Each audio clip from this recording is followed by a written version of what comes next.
So I was watching the Yellowstone show. And then, of course, Rip makes some sort of comment about this is why we can't get life insurance. Apparently, Taylor Sheridan does not have somebody helping him on the life insurance side of things. Perhaps I'll call Taylor and I'll be like, hey, buddy, let's have a conversation. You got a lot of stuff right here. But, some stuff you're getting wrong, my friend. And so let me educate you on the life insurance side of things. Okay. Hello, and welcome back to the podcast. Thank you very much for being here. You guys, I just got back from Texas. I was in Dallas because we had a training for the coaching academy. So I helped train other agents on the infinite banking concept. And then I had to stay an extra day and go to Fort Worth and record a podcast with the Wealthy Cowboy. So if you don't listen to that podcast, it's a good one. Listen to that podcast. And then, I don't know, he thinks I'll be on sometime in January.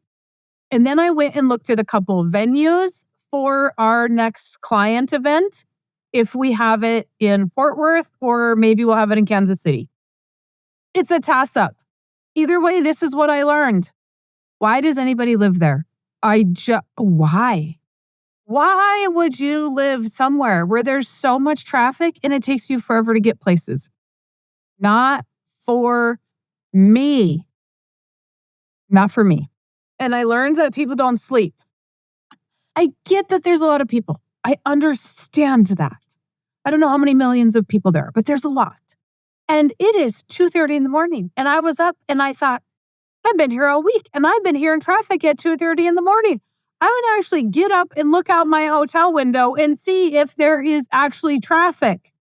Yes, there was. There was a lot of traffic. Don't people sleep? What are you doing at 2:30 in the morning? Not like a few cars, like a lot of cars. I don't get it. Do we go to work that early? Like, I understand that piece, but oh my gosh. Okay. Anyway, let's get into it. So we watched the Yellowstone show. And I don't always pay like 100% attention to that show because it's a lot of drama. And I just don't think killing your siblings and hauling people to the train station all the time is something high on my priority list to be watching. So the drama overtakes me. And so I have to be on my phone or reading and watching or something. But last night I watched. And you guys, there were a couple of things that were said in that show that relate directly to what is happening in the industry, stuff that I talk about all the time. So I just want to say Taylor Sheridan has this figured out. So let's figure it out together. Let's pay attention to what he's talking about. In the very beginning of the show, they were talking about having to sell off the cattle and the horses and get rid of everything to help pay the estate tax. Since whatever his face is, Kevin Costner died in the show. And I hope I'm not spoiling this for any of you that haven't watched this year yet. If you do, don't listen to this episode yet. Or if you have not listened to the show yet this year, then just stop the episode of this. You know what I'm saying? Okay. So now he died. The estate was not correctly structured. We have a problem. Now we're going to lose it. And the developers are going to come in and buy it. And the kids are going to have no choice but to sell it. That's where we're at. So we have an estate problem. Why do we have an estate problem? Because we didn't plan. There was no great plan. Why wasn't there a great plan? And she said it in the episode last night because she was telling Rip. Because there's a loan on the land. There's a loan on the equipment. There's a loan on all of the vehicles. There's a loan on all the trailers, right? There's a loan on the cattle because they were trying to avoid taxes. There's a loan on everything to avoid taxes.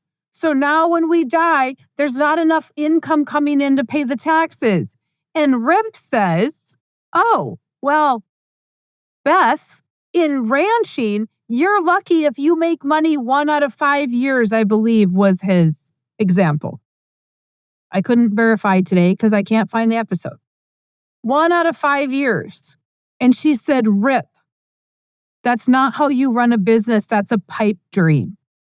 And that is exactly right. We are running a business. Most people will say, Mary Jo, it's how it is in ranching. Mm-mm. Yes, you may not make a lot of money just like farming. But guess what? There are people making money every single year because they're running it like a business. They are maybe running their cows differently. They are maybe contracting cows. Same thing with farming.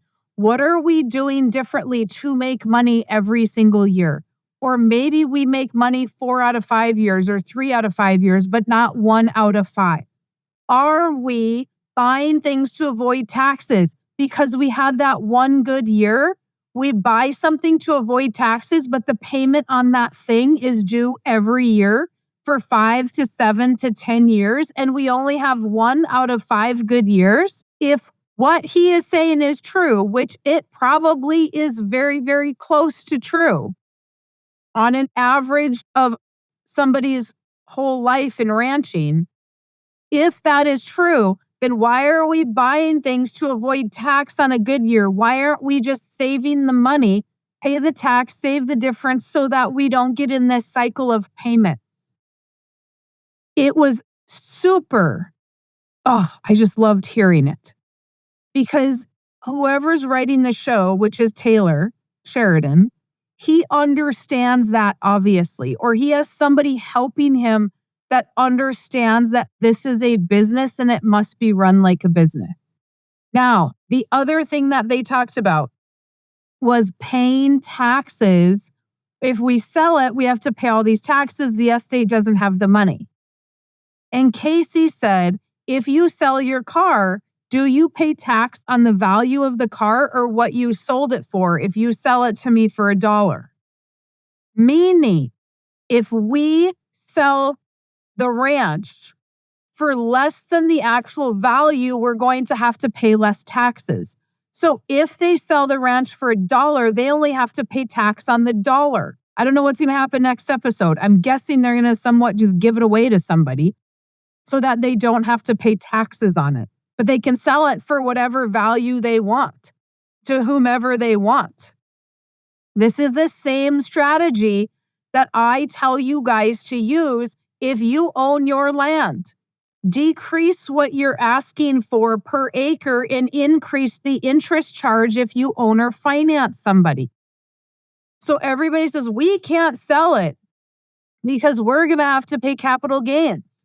Well, how do you pay less in capital gains? You charge less per acre. Well, how do you make up the difference? Owner finance it and charge them a lot of interest. Interest income is passive income. It's federal and state only. No Social Security, no Medicare. What if you do a rent-to-own type scenario? That's even better yet. But if you have to sell and you are worried about capital gains and you're worried about those taxes of capital gains, then do exactly what they're talking about in the show. Sell it for less. It was just so refreshing. I was sitting there, there was not a whole lot of drama last night, which was absolutely fantastic. I suppose next week will be Drama Central. And then I'm going to get all worked up. However, there was not a lot of drama. Instead, it was, this needs to be a business. Run this like a business. And then, of course, Rip makes some sort of comment about, this is why we can't get life insurance. Apparently, Taylor Sheridan does not have somebody helping him on the life insurance side of things. Perhaps I'll call Taylor and I'll be like, hey, buddy, let's have a conversation. You got a lot of stuff right here. But, some stuff you're getting wrong, my friend. And so let me educate you on the life insurance side of things. Okay. And then there was a piece that has nothing to do with farming and ranching, but it has to do with the pipeline. If you remember last season, they talked about the CO2 pipeline, or 2 seasons ago, and we're fighting that stupid pipeline coming through our state. And no, I do not hate pipelines. I like when people ask me that. Well, what if it was an oil pipeline? Bring it on. I just don't like this pipeline because the thing is explosive and can kill people. That's the only reason I don't like this one. And so it's interesting because they had a comment. The 2 Native American guys, the head of the tribe, and then the guy with the braids, I forget their names. They we're talking about this pipeline that's going in. And the head of the tribe guy said, we've been fighting for X amount of years, 100 and some years. Or he said, we've been at war for X amount of years, but everybody stopped fighting. Isn't that the truth? Isn't that the truth? When something gets hard, we give up. And here in the state of North Dakota, they have given up. There's like 10 of us that still think that we should fight. The rest of them, they think they're at war, but they've retreated to their homes and they're not doing a dang thing about it. Does that have to be a pipeline? No. Can that be anything in life? Yes. When it gets too hard, we give up. And then we say, oh, we can't fight big money. No, you're not fighting is the problem. There's no more fighting. You're at war and you're sitting in your house retreated. So if we want something, how bad do we want to fight? Now, I get it. I'm a fighter. I will fight until the very end. I will scream from the rooftops until the very end to where people just quit listening. But it makes me feel better, okay? But we have to look at, that was such a profound statement. Did people actually understand that and get that? That we've been at war to save land forever from all these big companies coming in to take it. We've been at war, but are we even fighting anymore? Or do we just roll over and say, oh, they have so much money, China's going to come in and buy it. The big farmer is going to come in and buy it because we're not going to fight. We're just going to say that's how it is. Are we going to do that with our money? Say, well, I guess we put our money into a 401k system because that's just how it is. No, start fighting people. Start paying attention. Start looking at how are you doing your estate plan? How about we just start estate planning? Okay, how about that? And then let's start educating ourselves. Education is the biggest tool we have. An educated person is extremely, extremely hard to fight with because they know things.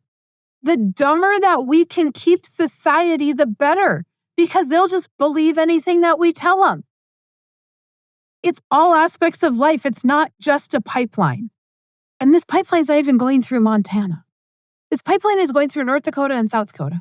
I am glad that he put it in his show, but it's not even going through Montana unless there is something going through Montana that I am not aware of. If you're in Montana and there's some sort of CO2 pipeline, let me know. I mean, you did say in the first episode that this was brought up, move it to North Dakota.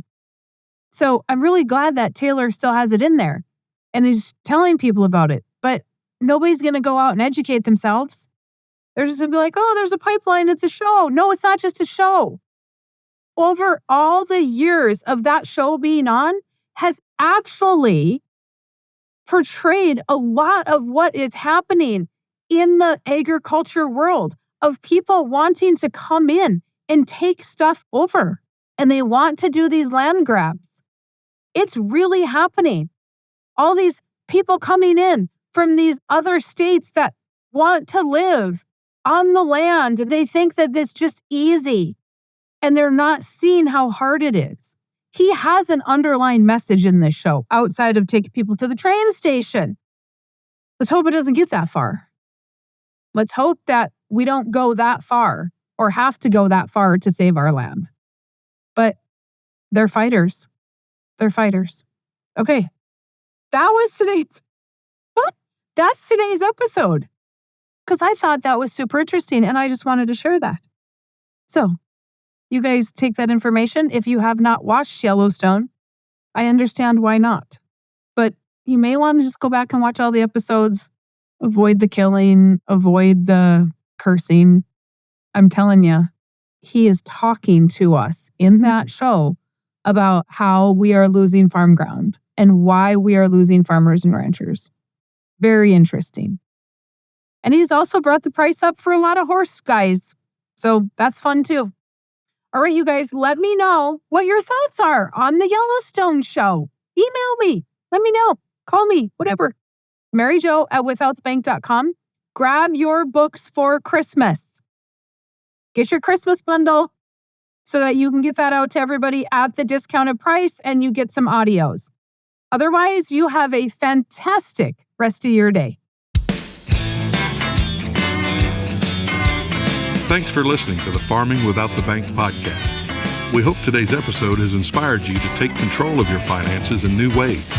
Don't forget to check out our website, farmingwithoutthebank.com, and engage with us on our Facebook page, Farming Without the Bank. Join us next week as we smash more financial myths and empower you to accomplish your financial goals.